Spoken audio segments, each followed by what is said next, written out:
តោះឥឡូវថ្ងៃនេះយើងមករៀនពីវិធីចែកចំនួនចម្រោះ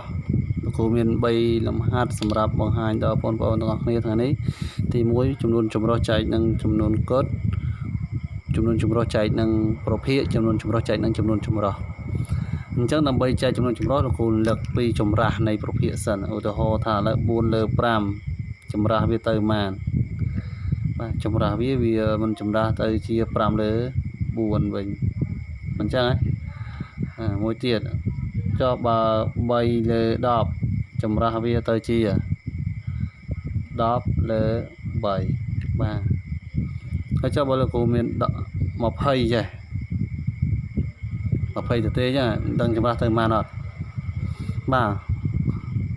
យើងត្រូវដឹងថាបើវា20ចេះមានន័យថាវាមាន1នៅខាងក្រោមមានភាពបែង1នៅខាងក្រោមអញ្ចឹងលោកគ្រូចម្រាស់ទៅជា1លើ20តោះណាប៉ុណ្ណឹងអូខេតន់ទៅមុខទៀតតើហេតុអីបានលោកគ្រូចម្រាស់ដោយសារអីយើងចែកបាទយើងចែកឥឡូវចាំមើលមិនបានលោកគ្រូលើកអាមេរៀនមិញហ្នឹងតោះបដូរវាទៅជាប្រភេទដើម្បីចែកយើងត្រូវបដូរចំនួនចម្រោះទៅជាប្រភេទសិន13ដង30បូក1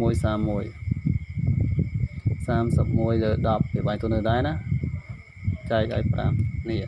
ហ្នឹងប្រភេទចែកចំនួនគុណចឹងចម្រាស់វាយកប្រភេទទី1គុណចម្រាស់នឹងទី2អញ្ចឹងយើងបាន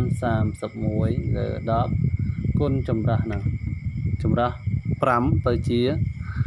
1លើ5តោះណាតើហ្នឹងហ្នឹងលោកស៊ូមិញ5ចម្រាស់ទៅជា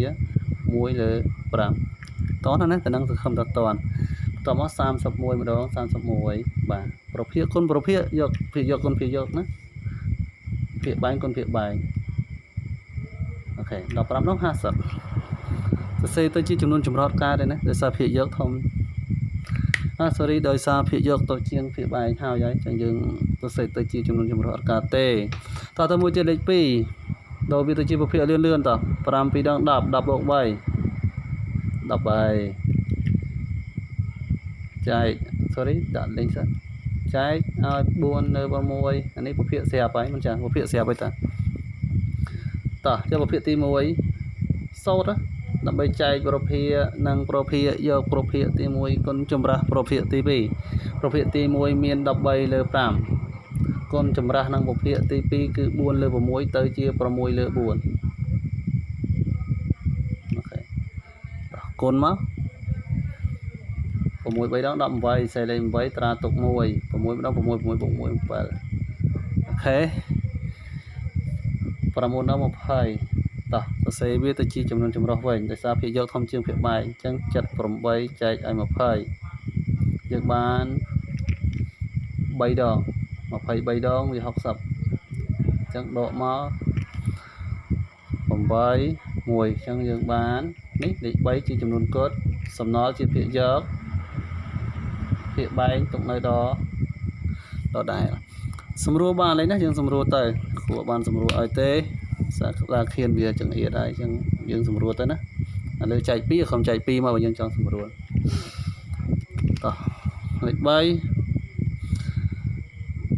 ដូរវាទៅជាប្រភេទវឹងមកអញ្ចឹងចាំចែកក៏ដោយគុណក៏ដោយឲ្យទៅជាចំនួនចម្រោះត្រូវតែបដូរវាទៅជាប្រភេទ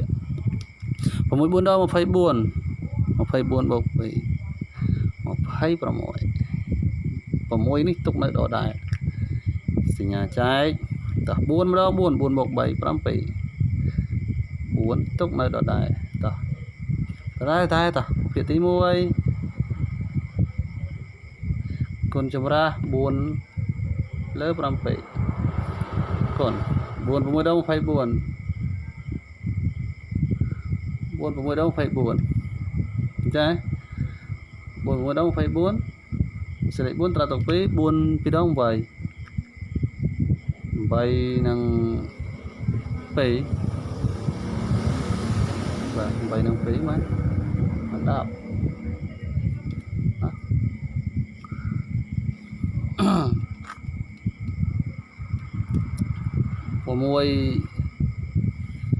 7 ដងបាទ6 7ដងប្រហែលទេ1 7ដង42ត តោះបដូរវាទៅជា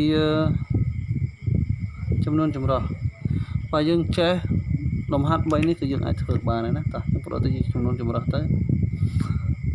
អញ្ចឹងគូសេតនេះទីទៅសេបជាតោះដាក់បានប្រហែលនេះយើងកាត់យក3ខ្ទង់ទៅមក